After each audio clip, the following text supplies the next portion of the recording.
ഇന്ത്യയും ദക്ഷിണാഫ്രിക്കയും തമ്മിൽ നടന്നുകൊണ്ടിരിക്കുന്ന 5 മത്സരങ്ങളടങ്ങിയ ട്വന്റി പരമ്പരയിലെ 4-ാം മത്സരം നാളെ നടക്കും.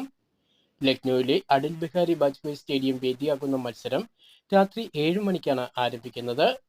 പരമ്പരയിൽ 2-1 ലീഡ് നേടി നിൽക്കുന്ന ഇന്ത്യക്ക് ഈ മത്സരത്തിൽ വിജയിച്ചു കഴിഞ്ഞാൽ പരമ്പര സ്വന്തമാക്കാം.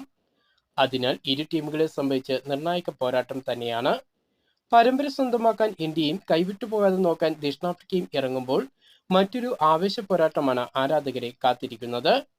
മലയാളി താരമായ സഞ്ജു സാംസൺ ടീമിൽ ഉണ്ടെങ്കിലും പരമ്പരയിൽ ഇതുവരെ സഞ്ജുവിന് ഒരു മത്സരം പോലും കളിക്കാൻ അവസരം ലഭിച്ചിട്ടില്ല. നാളത്തെ മത്സരത്തിൽ സഞ്ജുവിനെ ടീമിൽ ഉൾപ്പെടുത്തുമോ എന്നതാണ് ആരാധകർ ഉറ്റുനോക്കുന്നത്.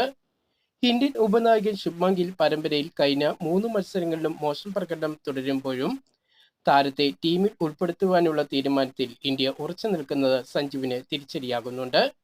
മങ്ങിയ ഫോമിൽ നിൽക്കുന്ന ഗില്ലിന് പകരമായി സഞ്ജുവിനെ നാളത്തെ മത്സരത്തിൽ ഇന്ത്യ ഇറക്കുമോ എന്നത് കണ്ടറിയണം. കഴിഞ്ഞ മത്സരത്തിൽ കളിക്കാതിരുന്ന ഇന്ത്യൻ പേസർ ജസ്പ്രീത് ബുംറ നാളത്തെ മത്സരത്തിൽ കളിച്ചേക്കും.